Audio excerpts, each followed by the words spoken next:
Hey, welcome to this presentation. I will give a brief overview of our article, The Perspectives of Adolescents and Young Adults on Adherence to Prophylaxis in Hemophilia, a Qualitative Study. Hemophilia is only affecting boy and men. It's characterized by bleedings into joints and soft tissue. Sometimes patients suffer from intracranial bleeds. Treatment consists of intravenous injection with clot factor concentrate. Patients learn to perform those infusions around the age of 13 years.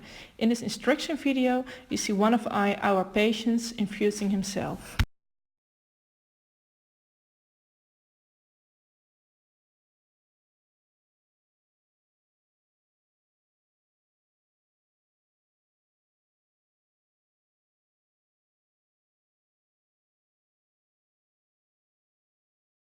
Because of the high bleeding risk and the high risk of damage, preventing bleeds through prophylaxis and adherence is crucial.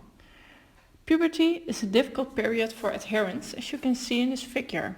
If we want to improve adherence, it's important that we know more about the reasons for non-adherence. We performed a qualitative study in Dutch adolescents and young adults with severe hemophilia. We first performed 3 focus group interviews, followed by 9 individual interviews. We checked our results in 3 repeated interviews. We performed 21 interviews in 18 AYAs with a mean age of 18 years. 10 were adherent to the prescribed treatment, 5 suboptimal adherent and 3 non-adherent.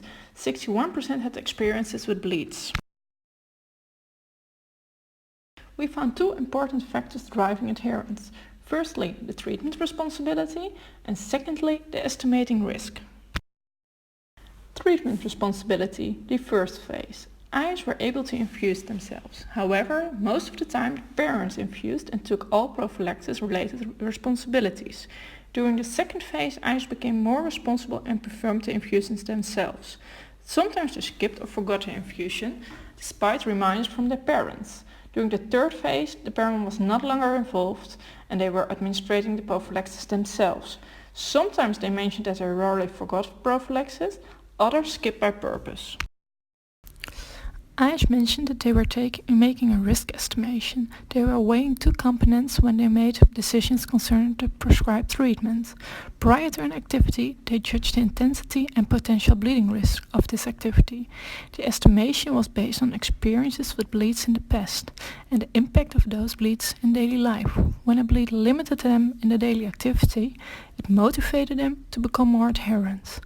It's good to emphasize that it was an experienced or perceived limitation and not the observed limitation by a clinician.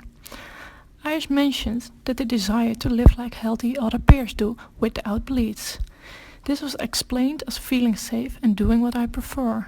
Because of this, they judged prior to an activity if prophylaxis or extra prophylaxis is needed. Meanwhile,